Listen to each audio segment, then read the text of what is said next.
Thanks, everyone. As Eric said, I'm here to talk about enterprise sales in a lean environment. And that can apply to a lean startup, or that can apply to sales in a larger organization like ours. And the lessons that I'm going to share with you largely come from the last 18 months at ReturnPath. And the lessons were, I assure you, earned the hard way. ReturnPath isn't a startup. We're a 12-year-old startup if we are a startup. We've got 400 employees. We're in 8 countries. We've got over 3,000 customers. And traditionally, we've been thought up as the leader in the email deliverability space. So if any of you ever send marketing campaigns, you know that from time to time your messages go into a bulk mail folder, get blocked at Gateway, at Gmail, Hotmail, Yahoo, wherever.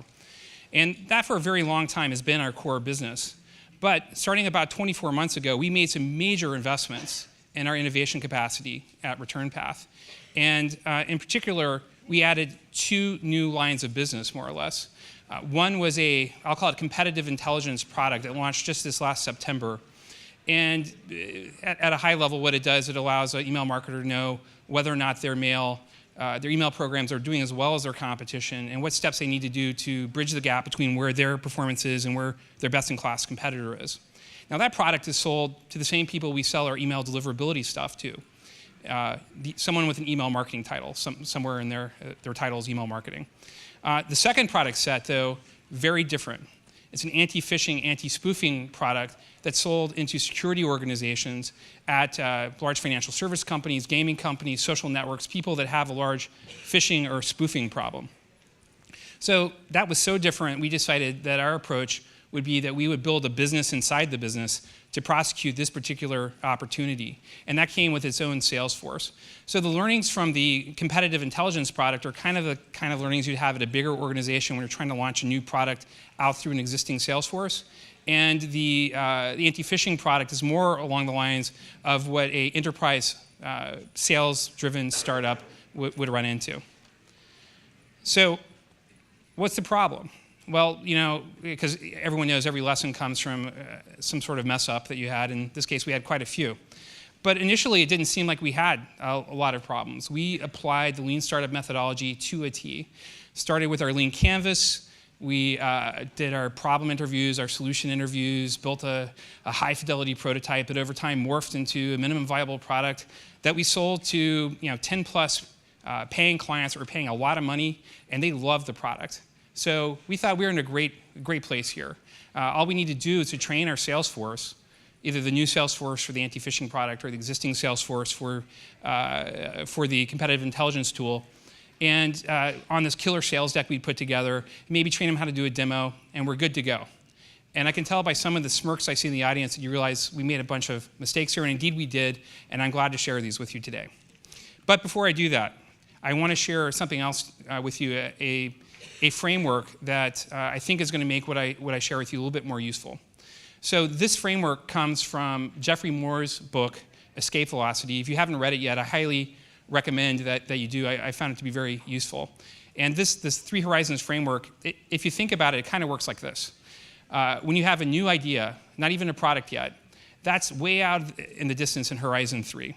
And the goal of Horizon 3 is to take that idea and turn it into basic product market fit.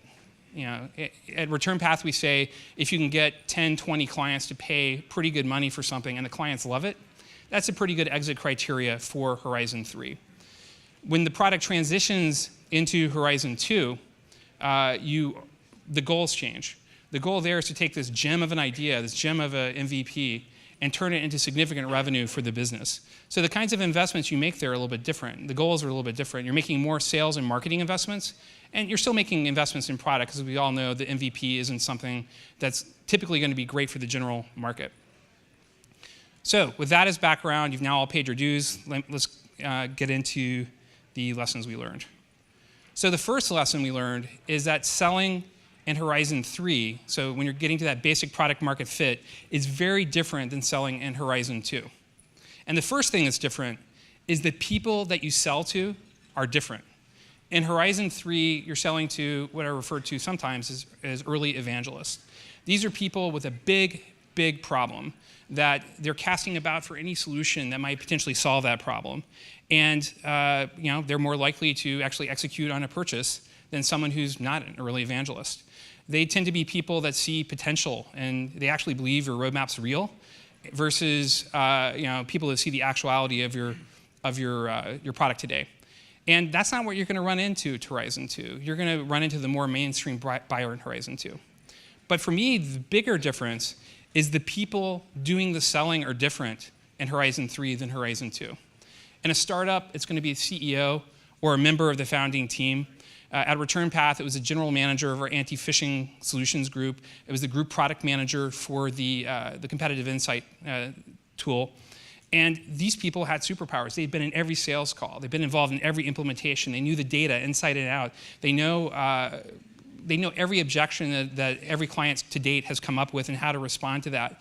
And they've got the final superpower that no salesperson in this world has, which is when a client says, hey, can you make the product do this? They can say yes, which is really wonderful. And as I said earlier, the goals of Horizon 3 and Horizon 2 are really different. In Horizon 3, you're after that product market fit. You're really focused on that. In Horizon 2, you're really focused on scaling sales, maybe sometimes even to the detriment of continuing to move the product forward. And this leads you sometimes to skip a few steps in Horizon 3 and not think about sales as much. So lesson 2 is focus on the key items you're going to need to teach. And when I say teach, I mean teach your sales team, be that a new sales team or an existing sales team, and also request from your marketing team. So at Return Path, there are all sorts of things. This is just a partial list. But some of the examples include, how are you going to get the leads in the door? Once the leads get in the door, how are you going to qualify them? Once you get a lead, what's that voicemail hook you're going to leave, or the hook in the email is actually going to get that person to take the very first meeting with you? That's an interesting question. When you get that person on the phone, who's the cast of characters you're likely to run into? Who are the buyers? Who are the influencers? How does that change by vertical? How do you change your story depending on who you're talking to? They each have a different way of looking at the world. They have a different set of problems. You should be approaching each of those people differently. How are you going to do that? These are really interesting, tough, hard questions, and really hard to do in Horizon 3, but you've got to kind of force yourself to do the best job at it you can. So the third lesson is try to get as much of that sales learning in Horizon 3 as possible. And one way to do that, and one thing we found very useful, is to get a salesperson into the process as early as possible. This sales, I think of myself as a product person. My job largely at Return Path is to drive our product strategy forward. Salespeople think different from me. That list of things that I just went through are second nature to them. They're very practical, tactical people that are focused on getting the job done, making that sale happen. So getting those people involved in the process early on is a godsend. However, the kinds of person that you bring in isn't just any salesperson. Some salespeople are what I like to joke, coin-operated.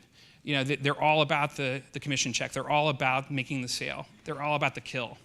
And that's great, but it may not be great in this particular situation.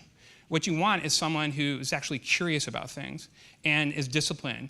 They're willing to do voicemail message 1 to one group of people and voicemail message 2 to another group of people and determine which one gives them the better callback rate.